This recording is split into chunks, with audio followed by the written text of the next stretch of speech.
estão ligados, né, que no grupo de Telegram da Lava Jato o apelido do Moro era russo. Mas as semelhanças entre a Lava Jato e os soviéticos não param por aí.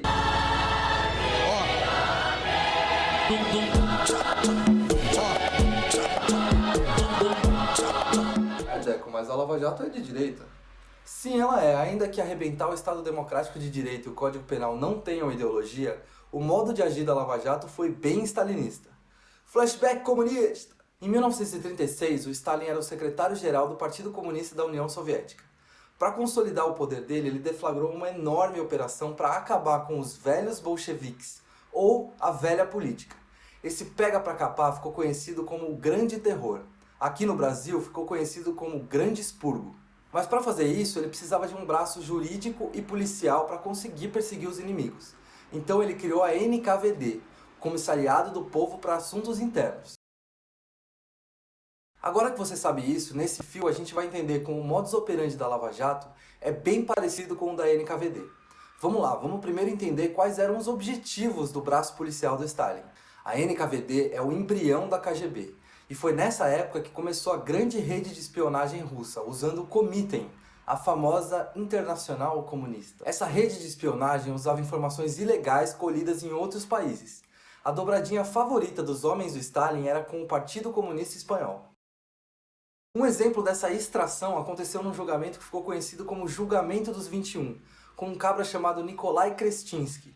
Depois de 24 horas negando as acusações de traição, ele confessou ter conspirado contra o governo do Stalin. Quem explica essa metodologia é outro líder soviético, o Nikita Khrushchev.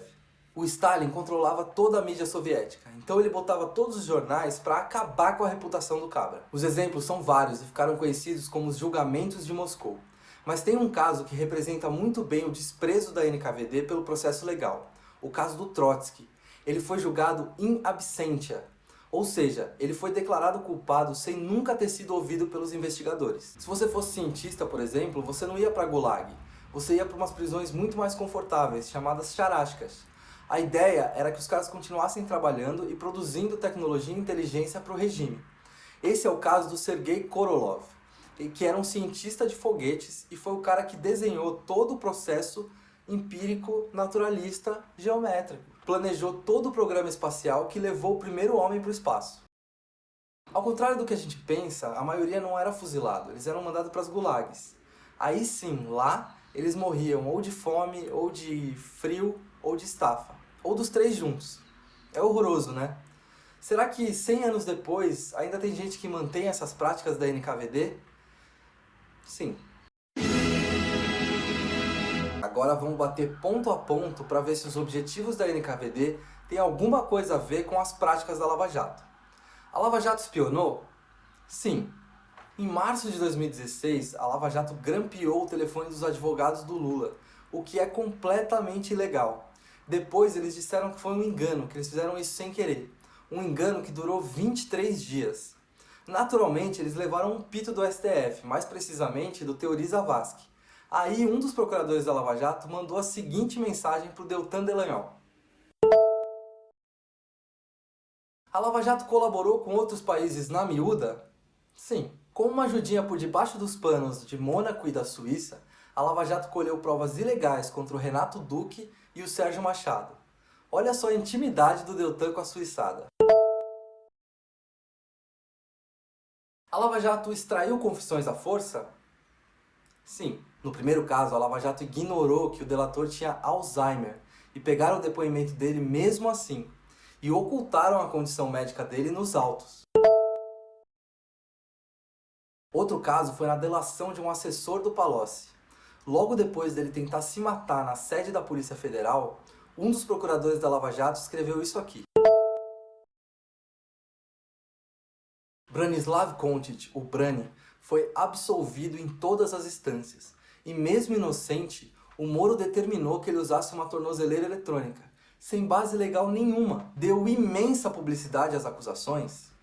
Sim. Foram várias vezes em que a Lava Jato vazou informações para os grandes meios de comunicação para pressionar delatores e investigados. Isso fica bem claro nessa patética mensagem do Deltan Dallagnol sobre o Jornal Nacional. A Lava Jato julgou sem nenhum processo legal?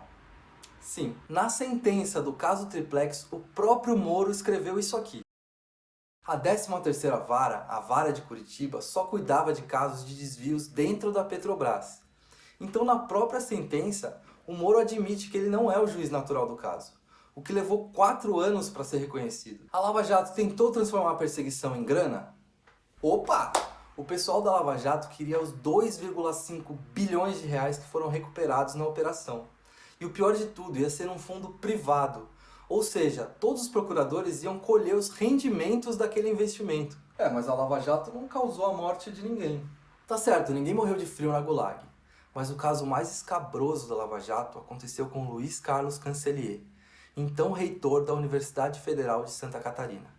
Ele foi acusado de desviar 80 milhões da universidade. Ele foi preso, algemado, acorrentado, despido e colocado numa solitária por 30 horas. Tudo isso baseado em depoimentos que não existiram.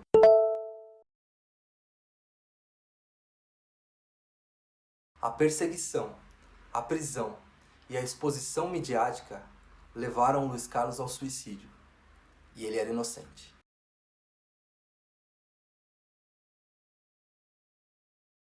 Como amanhã é o dia da mentira, é sempre bom lembrar. Conhecer o passado nos ajuda a não repetir os mesmos erros. Os russos demoraram 20 anos para reconhecer os crimes do Grande Expurgo, durante o 20º Congresso do Partido Comunista da União Soviética. Eu só espero que aqui seja mais rápido.